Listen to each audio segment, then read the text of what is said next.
देश में लगातार चौथे दिन 3 लाख से ज्यादा कोरोना केस। 24 घंटों में रिकॉर्ड 2767 मौतें। 3,49,691 नए संक्रमित मिले। 2,17,113 लोग ठीक होकर अस्पताल से डिस्चार्ज। देश में कोरोना का कुल आंकड़ा पहुंचा 1,69,60,172। अब तक 1,40,85,110 लोग कोरोना से उबर चुके हैं। एक्टिव केस पहुंचे 26,82,751। भारत में कोरोना से अब तक 1,92,311 लोग जान गंवा चुके हैं। 24 अप्रैल तक देश भर में 14,09,16,417 कोरोना डोज दी जा चुकी हैं। बीते दिन 25,36,612 टीके लगे। देश में अब तक 27,79,00,000 से ज्यादा कोरोना सैंपल टेस्ट किए जा चुके हैं, जिनमें से 17,19,000 से ज्यादा सैंपल एक दिन में टेस्ट किए गए। रोजाना पॉजिटिविटी रेट 20% से ज्यादा है। दिल्ली में एक हफ्ता बढ़ सकता है लॉकडाउन, केजरीवाल सरकार कर रही विचार। सीएम केजरीवाल ने 19 अप्रैल को 6 दिन के लॉकडाउन की घोषणा की थी। राजधानी में अभी भी कोरोना पॉजिटिविटी दर 32% से अधिक है। कोरोना संक्रमण पर सीएम योगी का अधिकारियों को निर्देश, कहा हमारी तैयारी 10 कदम आगे की होनी चाहिए। कोरोना से हर हाल में जीतना होगा, कोविड बेड की संख्या बढ़ाई जाए। टेस्ट ट्रेस ट्रीट की रणनीति पर हो काम। अपर मुख्य सचिव सूचना डॉक्टर नवनीत सहगल का बयान, प्रदेश में ऑक्सीजन के लिए नियंत्रण कक्ष खोला गया है। अस्पतालों को दी जा रही ऑक्सीजन की हो रही निगरानी, प्रदेश में ऑक्सीजन की कोई कमी नहीं। लखनऊ के मोहनलालगंज से बीजेपी सांसद कौशल किशोर के बड़े भाई का निधन। कौशल किशोर के बड़े भाई का कोरोना से निधन। महावीर प्रसाद ने निजी अस्पताल में ली अंतिम सांस। बीजेपी विधायक संगीत सोम को हुआ कोरोना। मेरठ के सरधना से विधायक संगीत सोम की कोरोना रिपोर्ट पॉजिटिव आई। विधायक ने खुद ट्विटर पर जानकारी दी और अपने संपर्क में आए लोगों को जांच कराने के लिए कहा। कानपुर में 18,000 रुपए में खुलेआम ब्लैक कर बेचे जा रहे ऑक्सीजन सिलेंडर। ऑक्सीजन की कालाबाजारी को लेकर विधायक सुरेंद्र मैथानी ने लिखा पत्र। पीड़ित लोगों ने विधायक सुरेंद्र मैथानी से की थी शिकायत। गैस के अलग और 18,000 रुपए से मतलब सिक्योरिटी के। सिक्योरिटी नहीं है, सिक्योरिटी हम वापस नहीं करेंगे। अच्छा। श्रावस्ती में भी लगेगा ऑक्सीजन प्लांट। दर्जा प्राप्त राज्य मंत्री साकेत मिश्रा ने शुरू की कवायद। डीएमटी के शिबू को पत्र लिखकर किया सूचित। 7 से 10 दिन में लग सकता है ऑक्सीजन प्लांट। सहारनपुर में कोरोना सैंपलिंग करने पहुंची स्वास्थ्य विभाग की टीम पर हमला। हमले में स्वास्थ्य विभाग के सुपरवाइजर घायल। स्वास्थ्य विभाग की टीम ने हमलावरों के खिलाफ पुलिस को दी तहरीर। आगरा के गोयल सिटी हॉस्पिटल में राजेंद्र अग्रवाल नाम के शख्स ने अस्पताल में दम तोड़ दिया, लेकिन परिवार वाले अंतिम संस्कार के लिए बॉडी लेने को तैयार नहीं थे। पुलिस की सख्ती के बाद परिवार वाले तैयार हुए। गाजियाबाद पुलिस ने 2 ऐसे लोगों को गिरफ्तार किया है जो इस महामारी में ऑक्सीजन की कालाबाजारी कर रहे थे। पुलिस ने इनके पास से भरे और खाली मिलाकर 101 सिलेंडर बरामद किए हैं। कानपुर में पुलिसकर्मियों के इलाज के लिए अब पुलिस लाइन में L1 स्तर का अस्पताल बनाया गया है। इस अस्पताल में 12 बेड की व्यवस्था की गई है, जहां ऑक्सीजन सिलेंडर के साथ सभी दवाएं मुहैया हैं। गोरखपुर में नगर निगम ने कोविड से जान गंवाने वाले लोगों के निःशुल्क अंतिम संस्कार का बीड़ा उठाया है। कोरोना से मरने वाले लोगों की लाशों का अंतिम संस्कार नगर निगम खुद करेगा। इसके लिए ड्यूटी भी लगा दी गई है। कोरोना संक्रमण के बीच गोरखपुर नगर निगम का महाअभियान। शुक्रवार रात 8 बजे से सोमवार सुबह तक 70 वार्डों को सैनिटाइज करने का बीड़ा खुद नगर आयुक्त ने उठाया। इसके लिए 40 गाड़ियों को लगाया गया। हरदोई में नगर पालिका की टीम ने पूरे शहर में सैनिटाइजेशन का काम किया। इस दौरान नगर पालिका अध्यक्ष ने बिना वजह लोगों को घरों से न निकलने की अपील की। साथ ही घर से निकलने पर मास्क लगाने के लिए कहा। आईआईटी खड़गपुर के प्रोफेसर सुमन चक्रवर्ती ने इजाद की नई मशीन। अब 45 मिनट में ही मिल जाएगी कोरोना की RT-PCR रिपोर्ट। 2 से 3 महीनों में बाजार में मिलने लगेगी मशीन। वाराणसी में कोरोना महामारी के खात्मे के लिए महारुद्राभिषेक किया गया। काशी विश्वनाथ मंदिर के महंत कुलपति तिवारी के घर में 5 ब्राह्मणों ने शुरू किया महारुद्राभिषेक। दिल्ली के लोगों को ऑक्सीजन न मिलने पर हाईकोर्ट ने की सख्त टिप्पणी। कहा आपराधिक स्थिति है, अगर कोई ऑक्सीजन की सप्लाई रोकता है तो उसे किसी कीमत पर नहीं छोड़ेंगे और फांसी पर लटका देंगे। ऑक्सीजन को लेकर उठाए जा रहे कदम से कोर्ट संतुष्ट नहीं है। मेरठ के कोविड अस्पताल में मरीज की मौत के बाद परिजनों का हंगामा। परिजनों ने अस्पताल पर लगाए इंजेक्शन देकर हत्या करने का आरोप। दलालों के जरिए अस्पताल में भर्ती किए जा रहे मरीज, इलाज के नाम पर मरीजों से हो रही बदसलूकी।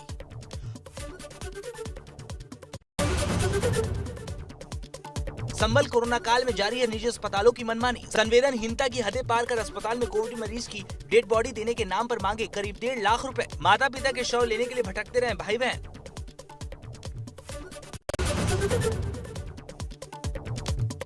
वाराणसी में कोरोना मरीजों के लिए तेजी से तैयार किया जा रहा है 1000 बेड का नया अस्पताल। बीएचयू स्टेडियम में अस्थायी तौर पर डीआरडीओ तैयार कर रहा है नया अस्पताल। 15 दिनों में तैयार होना है कोविड अस्पताल। मेरठ पुलिस ने कोरोना में मददगार रेमडेसिविर इंजेक्शन की कालाबाजारी करने वाले 8 आरोपियों को किया गिरफ्तार। 30,000 रुपए में बेचे जा रहे थे एक इंजेक्शन। निजी अस्पताल के 2 वार्ड कर्मचारी सहित 8 लोग गिरफ्तार। पुलिस पर भी किया हमला।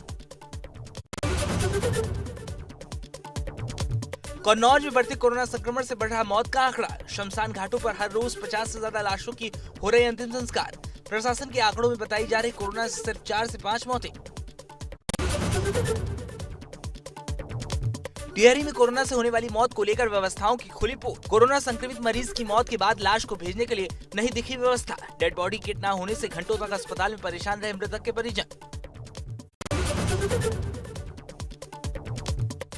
आगरा में कोरोना के बढ़ते मामले को लेकर सख्ती से कराया जा रहा लॉकडाउन का पालन। ऑक्सीजन और बेड की कमी को लेकर प्रशासन आईएमए के डॉक्टर्स के साथ की बैठक। कराया जा रहा अस्पतालों को ऑडिट।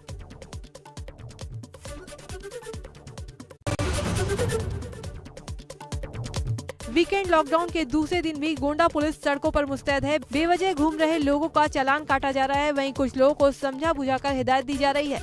जिले में 324 नए केसों की पुष्टि हो चुकी है। बाराबंकी में एसपी और डीएम के निर्देश पर लॉकडाउन का पालन कराया जा रहा है। प्रशासन भी सतर्क है। आवश्यक सेवाओं को छोड़कर सभी तरह की दुकानें, प्रतिष्ठान और कार्यालय बंद हैं। कन्नौज में वीकेंड लॉकडाउन के पहले दिन सड़कों पर लोगों की लापरवाही जारी रही। लॉकडाउन नियमों का पालन कराने के लिए एसपी को पुलिस बल के साथ सड़कों पर उतरना पड़ा। प्रयागराज में पहले दिन वीकेंड कर्फ्यू का असर देखने को मिला। शहर की ज्यादातर सड़कों पर दिखाई दिया सन्नाटा। पुलिस बैरिकेडिंग लगाकर लोगों को रोककर कर रही है चेकिंग। वाराणसी में वीकेंड लॉकडाउन के दौरान सैनिटाइजेशन अभियान की हुई शुरुआत। एमएलसी एके शर्मा ने हरी झंडी दिखाकर सैनिटाइजेशन अभियान की शुरुआत की। 2 दिन तक चलेगा सैनिटाइजेशन अभियान। आगरा पुलिस वीकेंड लॉकडाउन का सख्ती से पालन कराने के लिए पूरी तरह से सड़कों पर मुस्तैद नजर आई। बिना मास्क पहने लोगों के काटे गए चालान। एसपी ने खुद सड़कों का जायजा लिया। वीकेंड लॉकडाउन के दौरान लखनऊ में हो रहा है सैनिटाइजेशन का काम। इस अभियान के अंतर्गत 80 मैकेनाइज्ड सिस्टम, 300 हैंडहेल्ड मशीनें, 300 door to door waste collection गाड़ियां लगाई गई हैं। इस अभियान में 3000 कर्मचारी 2 दिन काम करेंगे। आगरा सांसद एसपी बघेल की पुलिस को चेतावनी। कहा लॉकडाउन तोड़ने पर लोगों के साथ न की जाए बर्बरता। एसएसपी मुनिराज से 2 टूक बोले सांसद। 18 अप्रैल को दुकान खोलने को लेकर पुलिस ने की थी परिवार से बर्बरता। कन्नौज में लॉकडाउन का कोई असर नहीं दिखाई दिया। सड़कों पर घूमते नजर आए लोग। सड़कों पर पुलिस नदारत। आगरा में लॉकडाउन बना मजाक। शहर की सड़कों से पुलिस पूरी तरह नदारत दिखी। न कोई रोक टोक और न ही कोई चालान। लगातार बढ़ते संक्रमण के बाद भी गंभीर नहीं दिखा प्रशासन। नोएडा में शनिवार और रविवार को लॉकडाउन का ऐलान करने के बाद भी नोएडा फेज 2 सब्जी मंडी में लोगों का लगा जमावड़ा। लोग दिखे बेपरवाह। शामली में शनिवार को लॉकडाउन का कोई असर दिखाई नहीं दिया। लोग सड़कों पर लगातार नजर आए। लॉकडाउन का पालन नहीं करते दिखे लोग। सहारनपुर में सोमवार सुबह तक लगा कंप्लीट लॉकडाउन। अनाउंसमेंट के जरिए लोगों से बाजार बंद करने की अपील की। अनदेखा करने वालों पर कार्रवाई की जाएगी। एसपी सिटी ने बाजारों का लिया जायजा। गोरखपुर में सर्राफा मंडल के अध्यक्ष पंकज गोयल ने सभी सर्राफा व्यवसायियों के साथ बैठक की। शनिवार और रविवार को सरकार की ओर से घोषित लॉकडाउन के अलावा अगले 3 दिन यानी सोमवार, मंगलवार और बुधवार को दुकानें बंद करने का निर्णय लिया। नोएडा के सेक्टर 37 चौकी में लगी भीषण आग लगने की वजह का नहीं हो सका खुलासा। कड़ी मशक्कत के बाद आग पर पाया गया काबू। आग में चौकी पूरी तरह जलकर हुई खाक। वाराणसी के चेतगंज थाना इलाके में मौजूद लकड़ी के गोदाम में अचानक लगी भयंकर आग। आग लगने के बाद मौके पर दमकल दस्ते को बुलाया गया। आग किन कारणों से लगी, ये वजह अभी साफ नहीं हो पाई। सोनभद्र के पिपरी थाना क्षेत्र में बड़ा सड़क हादसा। तेज रफ्तार टैंकर ने पिकअप में मारी जोरदार टक्कर। हादसे में पिकअप सवार 2 महिलाओं समेत 3 की मौके पर मौत। पिकअप में 26 लोग सवार थे, जिसमें से 23 लोग घायल हैं। 5 की हालत गंभीर बनी हुई है। पुलिस ने सभी घायलों को अस्पताल में भर्ती करा दिया है। गाड़ा बैरियर के पास ये हादसा हुआ। चमोली के सुमना में ग्लेशियर टूटने से अब तक 10 लोग की मौत हो चुकी है। 8 लोगों की तलाश अब भी जारी है। वहीं बीआरओ के एक मजदूर को रेस्क्यू कर सेना के जवानों ने हेलीकॉप्टर से अस्पताल पहुंचाया। रुड़की के गंगनहर कोतवाली क्षेत्र में दिन दहाड़े लड़की की गला रेत कर हत्या कर दी गई। 3 युवकों ने धारदार हथियार से लड़की का गला रेत दिया। एक आरोपी को पुलिस ने गिरफ्तार किया। वहीं 2 आरोपियों की पुलिस कर रही है तलाश।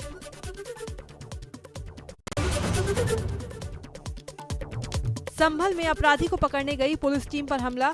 लोगों ने पुलिस टीम पर पत्थरबाजी शुरू कर दी, जिसके बाद पुलिस टीम को जान बचाकर भागना पड़ा। पुलिस ने मौके से 4 लोगों को गिरफ्तार किया। बस्ती के लालगंज थाना क्षेत्र में गन्ने के खेत में महिला का शव मिलने से सनसनी। ग्रामीणों ने शव की सूचना पुलिस को दी। पुलिस महिला की शिनाख्त करने में जुटी। हमीरपुर में पोलिंग पार्टियां रवाना होने से पहले वाहन चालकों का हंगामा। 2 दिन से खाने का इंतजाम नहीं होने पर भड़के ड्राइवर। सुमेरपुर हाईवे 34 पर लगाया जाम। पुलिस के समझाने के बाद हुए शांत। हमीरपुर में तीसरे चरण के चुनाव के लिए पोलिंग पार्टियां रवाना। जिले में बनाए गए 572 मतदान केंद्रों में 1215 booth, 3 ASP, 9 CO, 194 inspector rank के अधिकारी करेंगे निगरानी। 250 महिला पुलिसकर्मी भी ड्यूटी पर रहेंगे तैनात।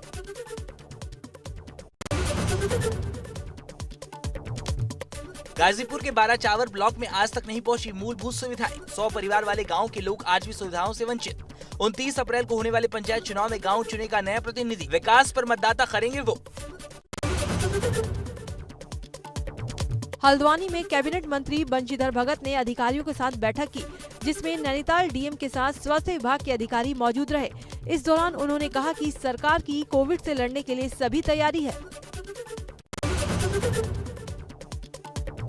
बढ़ते कोरोना को लेकर मुख्यमंत्री तीरथ सिंह रावत ने सभी दलों के नेताओं के साथ की वर्चुअल बैठक। बैठक में आम आदमी पार्टी और बसपा के नेता नहीं रहे शामिल। बैठक में न बुलाए जाने को लेकर लगाए गंभीर आरोप। बढ़ते कोरोना मामले को लेकर हरिद्वार मेयर अनीता शर्मा ने कांग्रेस नेताओं के साथ मिलकर किया विरोध प्रदर्शन। कहा हॉस्पिटल बनाने के लिए नगर निगम ने दी है 70 एकड़ जमीन, बावजूद इसके नहीं शुरू किया गया अस्पताल निर्माण कार्य। मुख्यमंत्री तीरथ सिंह रावत ने कोविड के हालातों को लेकर समीक्षा बैठक की। दवाइयों सहित अन्य सामानों की कालाबाजारी होने की शिकायतों पर कड़ी कार्रवाई के निर्देश दिए। मई से बड़े पैमाने पर कराया जाएगा टीकाकरण। सैनिटाइजेशन का भी काम किया जाएगा तेज। काशीपुर में कोविड सेंटर का निरीक्षण करने पहुंचे सांसद अजय भट्ट। लॉकडाउन को लेकर सांसद ने दिया बयान। कहा अभी सरकार का लॉकडाउन को लेकर कोई विचार नहीं, कंटेनमेंट बनाने पर हो सकता है विचार। खटीमा में बढ़ रहे कोरोना मरीज को लेकर जिला अस्पताल पहुंचे विधायक डॉक्टर प्रेम सिंह राणा। हालातों का जायजा लेने पहुंचे विधायक ने डॉक्टर्स के साथ की समीक्षा बैठक। अस्पताल की व्यवस्था को विधायक ने देखा। कोरोना संक्रमण के चलते श्रीनगर में बसों की शॉर्टेज शुरू। शैक्षणिक संस्थान बंद होने से घर लौट रहे छात्रों को आ रही दिक्कत। बसों के इंतजार में सुबह से खड़े हैं लोग। उत्तराखंड परिवहन निगम के कर्मचारी भी कोरोना की चपेट में आए।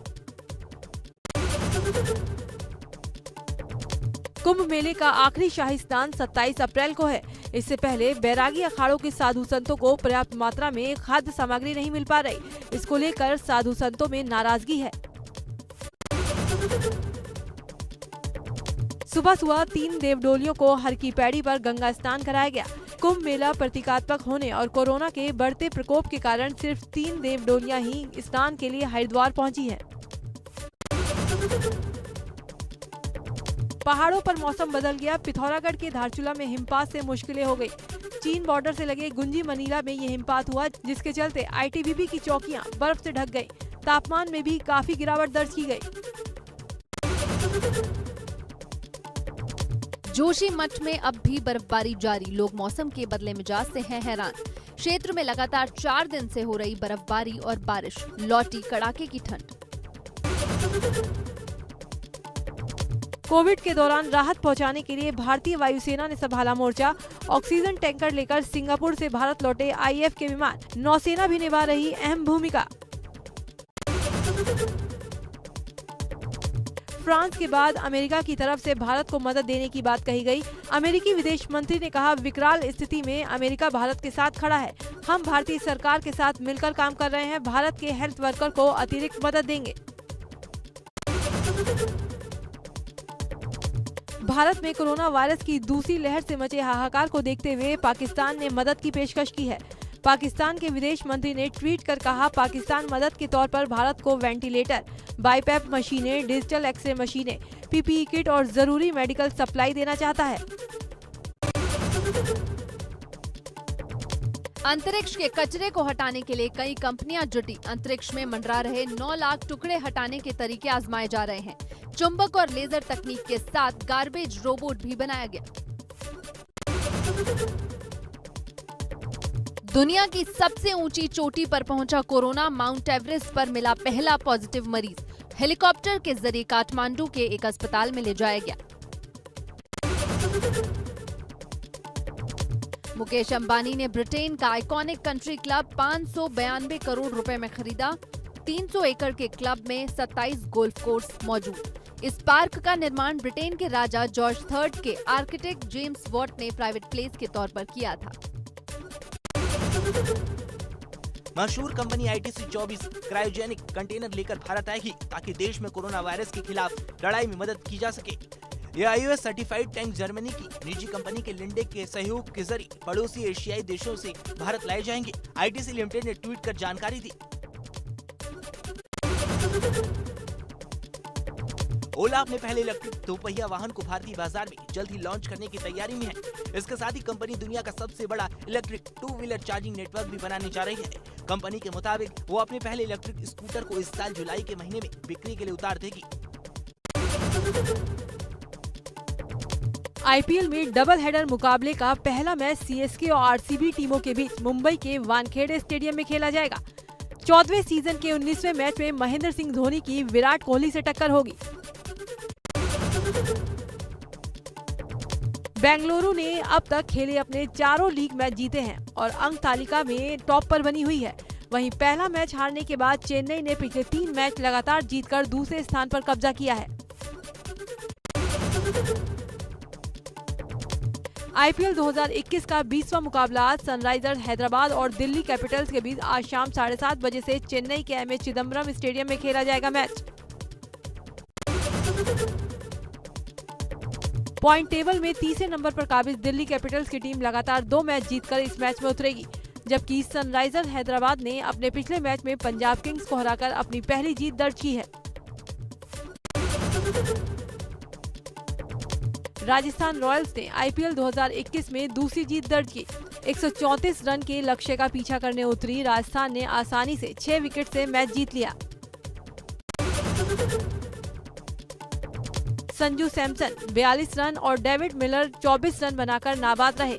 केकेआर की तरफ से वरुण चक्रवर्ती ने 2 विकेट लिए। इस जीत के साथ राजस्थान की टीम टेबल पॉइंट में 6ठे नंबर पर आ गई। सांसद गौतम गंभीर की संस्था को एक्टर अक्षय कुमार ने दिए 1 करोड़ रुपए। बोले इस मुश्किल वक्त से जल्द आएंगे बाहर। गरीबों के खाने का बंदोबस्त करती है गंभीर की संस्था। गौतम ने अक्षय का किया शुक्रिया। कोरोना के बीच रिया चक्रवर्ती ने बढ़ाया मदद का हाथ, पोस्ट साझा कर दी अहम जानकारी। सामाजिक तौर पर लोगों से कटे रहने के बाद पैंडेमिक की इस मुश्किल घड़ी में रिया ने सकारात्मक और बड़ी पहल की। एक रियलिटी टीवी शो में पहुंची जयाप्रदा ने सुपरहिट फिल्म शराबी से जुड़ा एक किस्सा साझा किया। जयाप्रदा ने बताया कि अमिताभ बच्चन फिल्म शराबी के गाने दे दे प्यार दे में अपना हाथ कोट की जेब में क्यों रखे हुए थे। जया के अनुसार अमिताभ का हाथ पटाखों से बुरी तरह जल गया था, जिस कारण उन्होंने इसे जेब में रखा हुआ था। तारक मेहता का उल्टा चश्मा के जेठालाल उर्फ दिलीप जोशी प्रति एपिसोड लगभग 1.5 लाख रुपए चार्ज करते हैं। इसके चलते वो उस शो के सबसे महंगे अभिनेता हैं। इससे पहले दयाबेन उर्फ दिशा वकानी को सबसे ज्यादा पैसा मिलता था। एक्ट्रेस नुसरत भरूचा को प्यार का पंचनामा को लेकर कही बड़ी बात। कहा फिल्म के बाद लोग उनसे नफरत करने लगे थे। इस इमेज से बाहर निकलने के लिए उन्हें काफी वक्त लगा।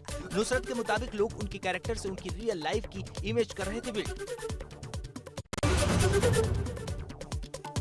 बॉलीवुड अभिनेत्री वरीना हुसैन ने सोशल मीडिया को अलविदा कह दिया है। इस बात की जानकारी खुद वरीना ने अपने सोशल मीडिया पर दी है। वरीना ने अपने पोस्ट में बताया कि उनका ये आखिरी पोस्ट है।